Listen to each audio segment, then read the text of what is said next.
Good morning students, कैसे हैं आप सभी। उम्मीद करती हूँ अच्छे होंगे, घर में सेफ़ होंगे और चैप्टर्स आप लोग कर रहे होंगे। आज मैं आपको आपका chapter reformers in Indian society यानी इंडियन सोसाइटी में जो सुधार हुए हैं, किसके द्वारा क्या सुधार हुआ है, कौन सी चीज़ों में, तो उसके बारे में आज हम पढ़ेंगे। तो आइए चलिए अब हम स्टार्ट करते हैं अपना चैप्टर। देखिए, in the 19th century, the society was influenced the radical thinker due to the impact of Western education। यानी 19वीं शताब्दी में हमारी सोसाइटी जो थी वो रेडिकल थिंकर के ऊपर इन्फ्लुएंस होती जाती थी, यानी वेस्टर्न एजुकेशन के ऊपर जो डिपेंड था। उसकी हिस्ट्री पीरियड में show the tendency of social changes, उसके कारण बहुत से चेंजेस आए, बहुत से रिफॉर्म मूवमेंट हुए, मूवमेंट्स में बहुत से सुधार हुए। मैनी सोशल इविल्स जो थे like sati, polygamy, child marriage, untouchability, female infanticide, इन सब चीज़ों को ख़त्म किया गया, हटाया गया बहुत सी कंट्री के पार्ट्स के। Educated Indian who had been expose to western thought and ideas, जब इंडिया एजुकेट हुई तो उन्होंने बहुत से वेस्टर्न थॉट और आइडियाज़ को एक्सपोज किया, सामने लेकर आए। Begin to realise the reason for the backwardness of Indian society. इसलिए ये लेकर आए क्योंकि हमारी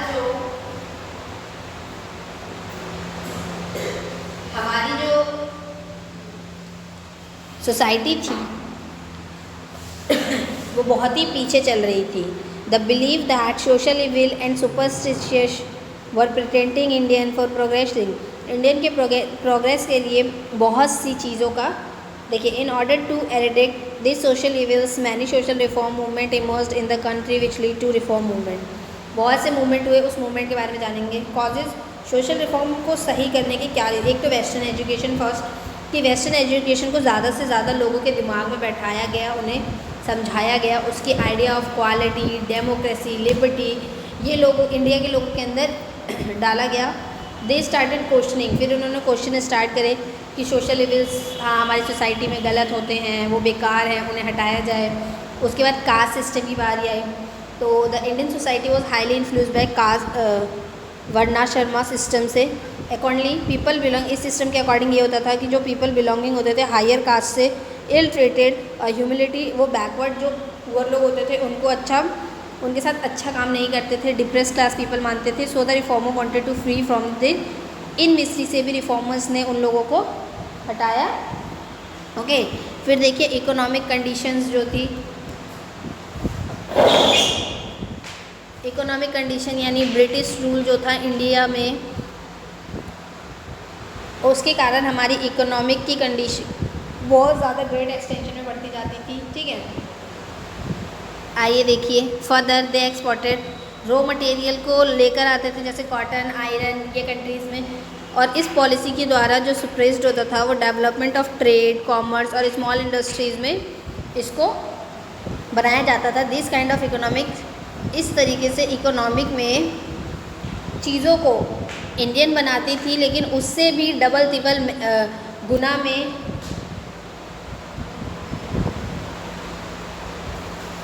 ब्रिटिश लोग जो थे वो अपने वहाँ पे ले जाके बेचा करते थे। ठीक है, तो इसीलिए वो बोला जा रहा है।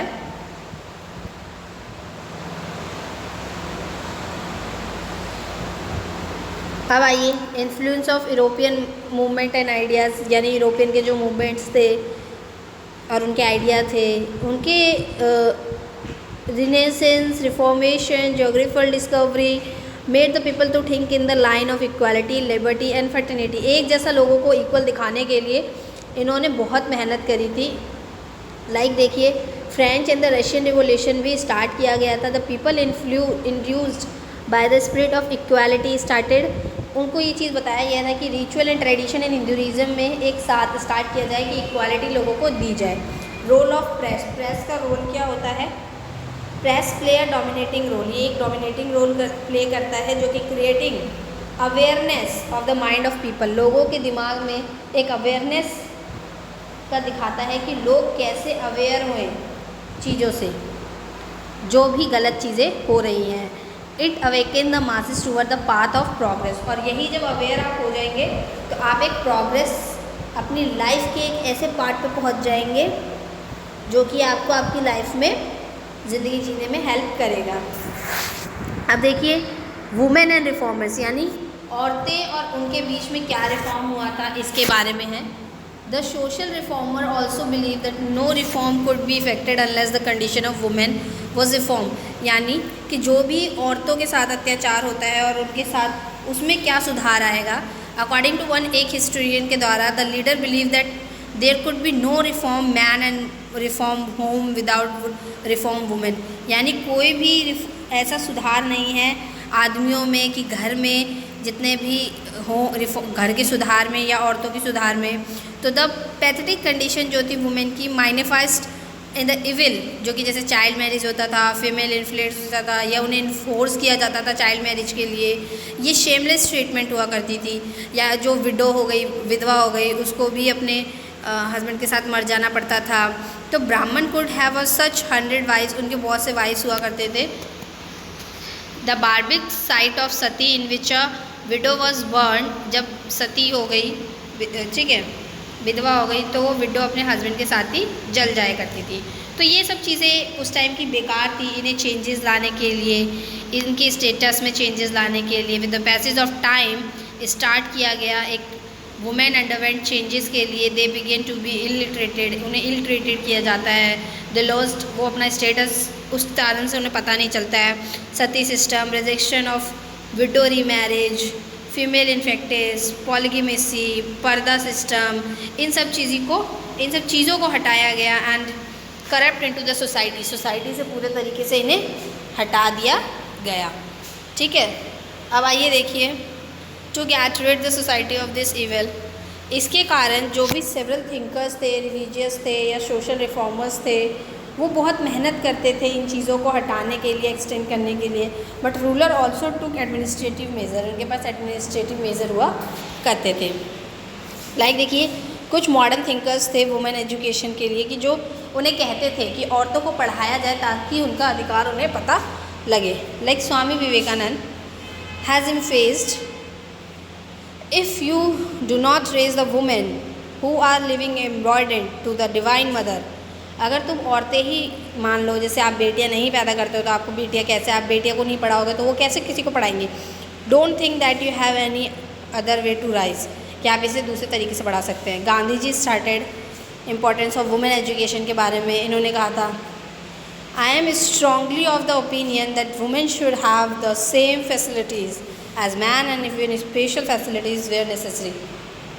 मैं जब बहुत गर्व फील करूँगा और जब अपने आप को स्ट्रॉन्ग समझूंगा, ताकतवर, जब औरत को भी एक आदमी के जैसा सम्मान दिया जाए और उसे वही फैसिलिटीज़ दी जाए जो कि एक आदमी को मिलती है।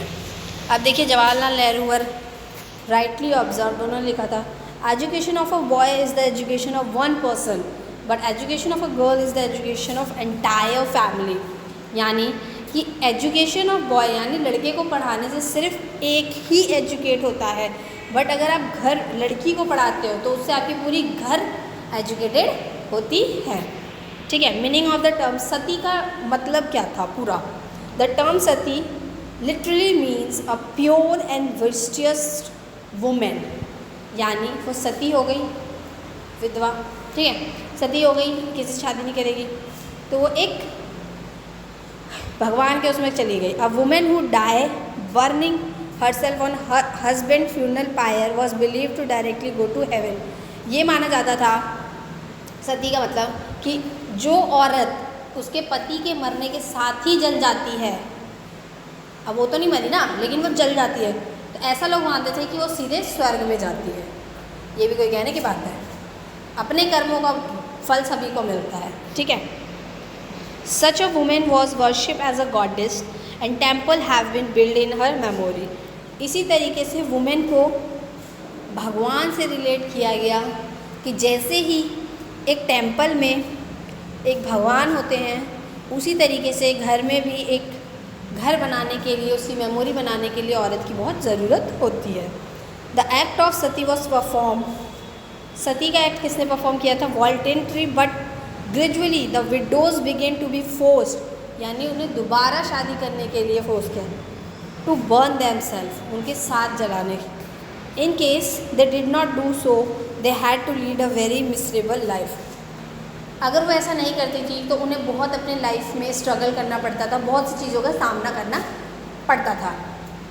ठीक है, देखिए विडो री मैरिज लेजिस्लेशन का मतलब क्या था? The widow in the society led a very miserable life. जैसे कोई विधवा हो जाता था तो उसकी लाइफ बहुत ही बेकार हो जाती थी, यानी तेल पक नहीं खाना, उबला हुआ खाना है, बिना लहसुन प्याज का, मतलब बिना मसालों का, लाइक इस तरीके का हो जाता था। तो सेवरल रिफॉर्मर्स जो थे उन्होंने स्टार्ट किया था री मैरिज ऑफ हिंदू विडो। जैसे कि जो विधवा हो गई उसको आप दोबारा शादी करवा सकते हो ना। मान लो ये विधवा है, आदमी भी विधवा है, उसकी पत्नी मर गई, तो उसको क्यों नहीं जलाते थे? उसकी दूसरी शादी, तो इन दोनों की दूसरी शादी हो सकती है ना। तो लाइक इस तरीके से।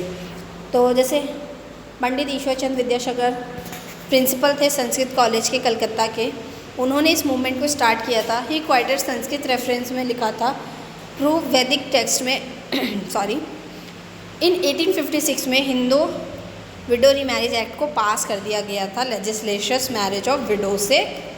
ओके, नाउ देखिए नेटिव मैरिज एक्ट 1872 में, यानी चाइल्ड मैरिज एक्ट जिसे कहते हैं। इन 1872 में the native marriage act, popularly known as civil marriage act के नेम से फेमस हुआ था, जो कि पास हुआ था, was passed. The marriage of girl below the age of 14 and of boy below 18 year was prohibited. यानी जो 14 साल से नीचे की लड़की होती थी और जो 18 साल से ऊपर का लड़का होता था, तो उनकी शादी करवाना कानूनी जुर्म माना जाता है। However this act was not applicable, Hindus में नहीं माना जाता था, but Muslim and other recognised faith जो थे, शर्त एक्ट 1930 में फर्दर रेस्ट उन्होंने किया था। Marriage age of boy 18 and girl of to 14। ठीक है, तो this remove the earlier anomie, और आपके समय में इसे हटाया गया। ये मुस्लिम्स ने मूवमेंट बनवाया था। इम्प्रूवमेंट इन वुमेंस पोजीशन में क्या आया था? With the rise of militant nationalism in the 20th century, 20वीं शताब्दी की बात है, women play a important role. एक आज़ादी में औरत ने भी बहुत इम्पॉर्टेंट रोल प्ले किया था। The home rule movement show women to break their social bondage.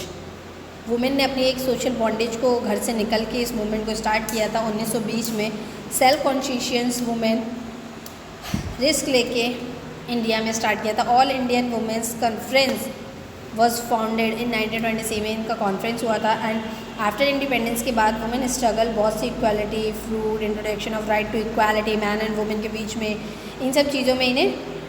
अब इम्पैक्ट ऑफ लिटरेट, यानी जो पढ़े लिखे होते थे उनका क्या?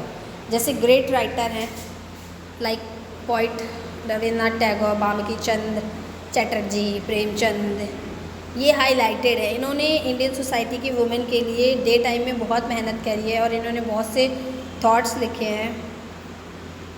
अब देखिए ब्राह्मो समाज जो था राजा राम मोहन रॉय का, after Raja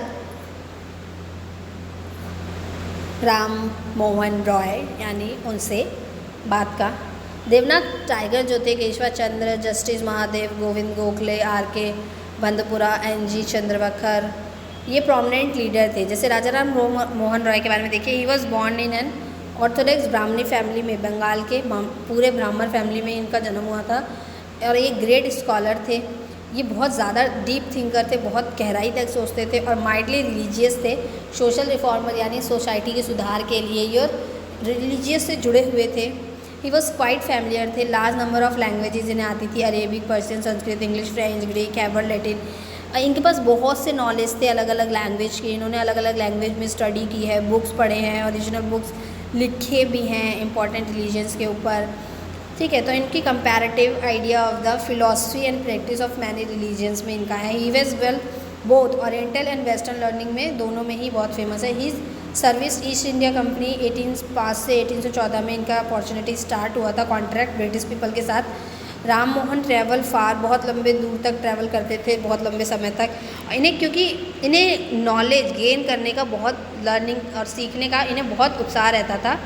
he was given the title of Raja, इन्हें राजा टाइटल दिया गया था मुगल एम्पीरियर में। राम मोहन रॉय जो थे वो बहुत वॉज वेरी फियरलेस, एकदम डरते नहीं थे।